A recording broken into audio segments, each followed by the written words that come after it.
Captain Marvel is being set up as the most powerful hero in the entire Marvel Cinematic Universe. And as hard as that is to believe, it could actually be true. From what we know so far, Brie Larson will play the Carol Danvers incarnation of the character. First introduced in 1968, she's part human fighter pilot, part Kree warrior, incredibly strong, and possesses the power to absorb and control the energy from stars. This means she can do this. That's a photon blast. This. And this.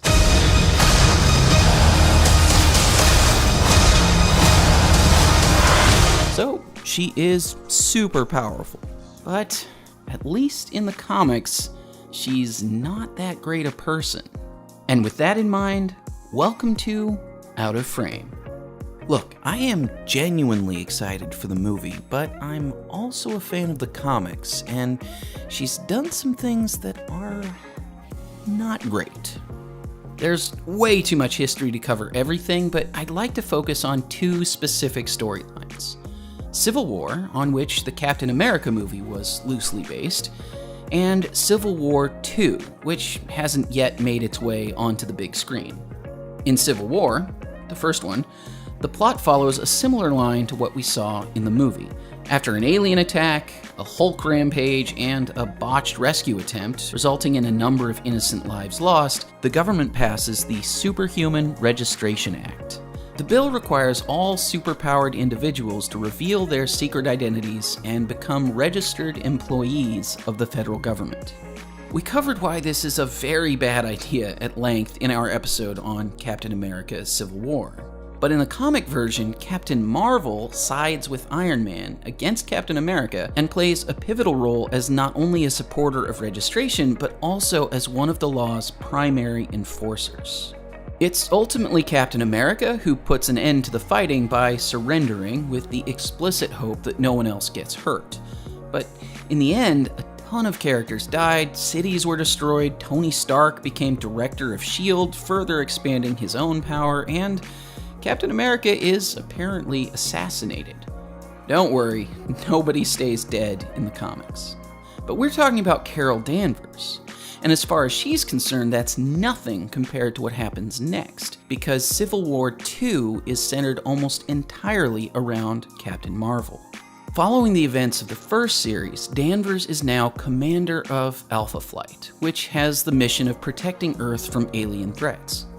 One day, an inhuman kid named Ulysses Kane gains his powers and starts having visions of a horrific future involving a celestial attacking the planet. A few weeks later, his vision becomes a reality. Fortunately, with a warning from the Inhumans, the combined efforts of all of Earth's mightiest heroes prevents total catastrophe. After things calm down, Ulysses is revealed to be the source of the information that saved billions of lives. This kid is essentially a one-man version of the clairvoyant triplets in Minority Report, or so it appears. Moments later, during his first meeting with Captain Marvel, Ulysses has another vision. This time, he sees Thanos returning to Earth. That's when Captain Marvel starts to become obsessed with exploiting Ulysses' powers to prevent future disasters. Meanwhile, Tony Stark is, I think, a little uncharacteristically skeptical. He and some of the other Avengers attempt to help Ulysses learn more about his power, and they discover that it's not any kind of guaranteed fate that Ulysses sees, but rather various probabilities about the future. In short, there's actually no way to know if his visions will come true, but his visions reflect one possible outcome.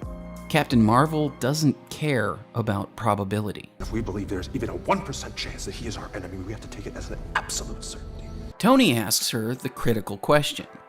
What if Ulysses tells us you are a danger to our future?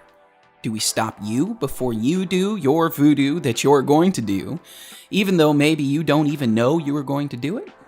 This sets up the real problem with Captain Marvel that I want to talk about. Her complete certainty of her own righteousness and the utter disregard for the very concept of due process that certainty creates. But before we get to that, let's go back to the story. Remember Ulysses' vision of Thanos returning to Earth? Well, just like his other premonitions, it proves to be correct 3 weeks later. Thanos does return to Earth. And in spite of Tony's warning not to blindly trust Ulysses' abilities, Captain Marvel organizes a team to meet Thanos where he's supposed to arrive and confronts him. Unfortunately, in the ensuing battle, Thanos brutally kills War Machine, who Carol has actually been dating, and nearly kills her close friend, She-Hulk. Tony believes that her decision to attack Thanos created the very future Ulysses predicted, and blames her for the death of his best friend. But Danvers is now completely convinced that Ulysses' prophecies are reliable, and this reignites tension between factions of heroes. Stark kidnaps Ulysses, Captain Marvel attacks Stark, Ulysses has more visions, including one where the Hulk kills everyone, so Captain Marvel confronts Bruce Banner, Hawkeye kills Bruce Banner. No, really, that happens. Eventually, everything comes to a head when Ulysses predicts that Miles Morales will kill Captain America. For the 2 of you who didn't see Into the Spider-Verse, Miles Morales is just a kid. And Captain Marvel wants to arrest him for a crime he hasn't yet committed and may never commit. This brings us back to the problem. Carol Danvers is consistently willing to toss aside every legal and ethical standard of due process, including its most basic foundation, the presumption of innocence, in her quest for security. She's prepared to imprison or even kill people who have not actually done anything wrong, with the hope of preventing them from maybe doing something wrong in the future. Captain Marvel repeatedly demonstrates that she doesn't have much respect for people as individuals. Their rights don't matter. Fortunately, Steve Rogers once again puts an end to Carol's tyrannical behavior, and in what I would argue is the only genuinely heroic moment of the whole story, chooses to treat a scared, innocent boy with kindness and respect, instead of treating him like a criminal, even though doing so could cost him his life. I think this version of Captain Marvel represents a deeply authoritarian instinct that more people feel than would always like to admit. She wants certainty. She wants to be safe. She thinks she's protecting society. And she'll try to do it at all costs, no matter who gets hurt or killed in the process. She's trying desperately to assert a sense of control over everyone. But it doesn't work. The more she gives in to this impulse, the worse everything gets. What Captain Marvel fails to understand is that the reason due process is so crucial to a free society is precisely because we don't know everything. As much as we'd like to believe we can, no one can account for every possible future. We have no way to know what's in the hearts and minds of other people or what they will do, and even our very attempts to stop them from doing something we think they'll do can affect their choices because everyone responds to changing conditions and incentives.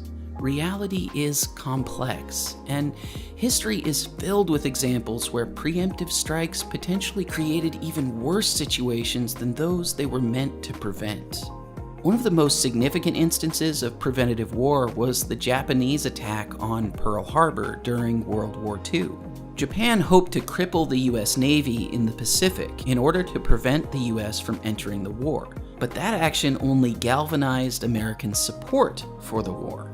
Meanwhile, in America, FDR established a program of Japanese internment, arresting and imprisoning nearly 120,000 citizens, simply because they were of Japanese descent, on the basis that they could be spies or foreign agents. Again, no due process.